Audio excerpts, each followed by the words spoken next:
So what is the lure of live broadcasting in an increasingly digital world? Well, let's bring in Marc Ganis for expert analysis. He's the president and co-founder of Giaflix. Welcome to the show.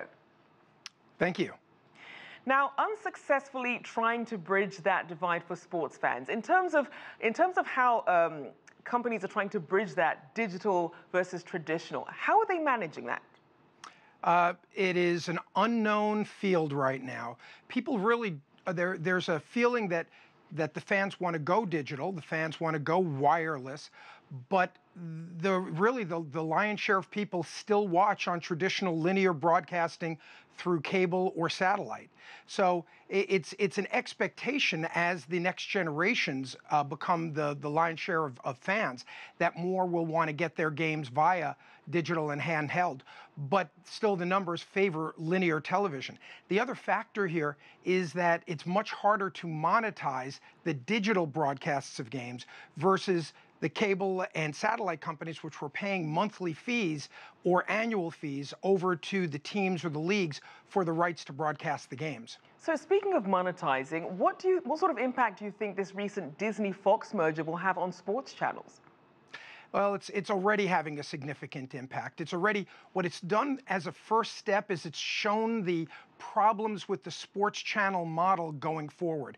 As long as Fox owned it, they had a very, very significant investment. They were generating a lot of cash out of it, and so it made a lot of sense for them to continue and to sign big money deals with the teams. Now that a buyer is going to come in, because it's mandated by the regulators, a buyer is going to come in, they're going to pay a significant price, whatever that number will be. It'll be in the billions of dollars, and they're going to try and recoup that investment and increase the cash flow. One of the great things about the regional sports networks for Fox has been that it's generated a lot of cash, but that's because they built it themselves. They didn't have to pay $10 billion or so in order to buy the cash flow from Disney/Fox. Now, it's interesting because you also have Amazon's Jeff Bezos, you have rapper and actor Ice Cube also vying for these sports channels. Now, these are considered relative outsiders to the sports broadcasting industry. What are they seeing that makes sports channels a worthwhile investment? Well, different people see different things.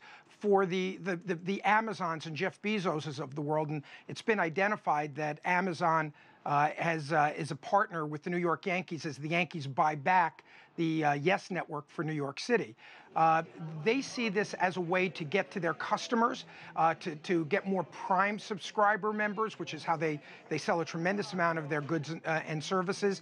And they are looking at it as the future. They already are a broadcaster for the National Football League, which is the most popular games in the United States. For people like Ice Cube and that group, it's more of a, we want to get into this space. Hey, we should get a discounted price, or we have celebrity status, and we're going to be able to bring more millennials and influencers in. I don't really put much stock in that. This is going to be sold to whomever pays the highest amount of money, and typically that's not the celebrity buyers, but rather it's the moneyed buyers. And speaking of money, how are some of these sports team owners being affected, not by just this broader reach that comes with these mergers, but also this big digital push? Yes, these are significant issues for sports teams. They are used to, as their contracts came up for broadcasting, local contracts, that they were getting massive increases for the next cycle.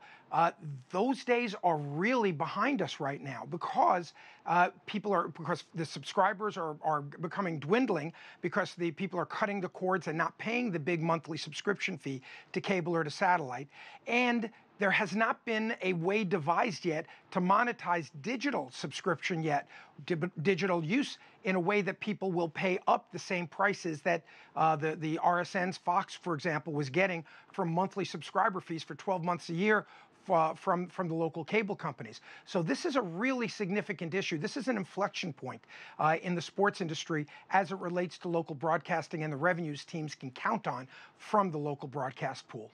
Now, a lot of people are wondering, what does this mean in terms of whether I'll be paying extra? So what does this mean, not just for consumers domestically, but globally? Well, domestically, the issue is, are consumers going to pay a la carte for the sports channels? Are they going to pay for a sports tier in addition to their regular package? And if so, how much will they pay and how many will pay it? When it's in basic cable, The money comes from every single subscriber, whether they watch a moment of the games or watch it or not.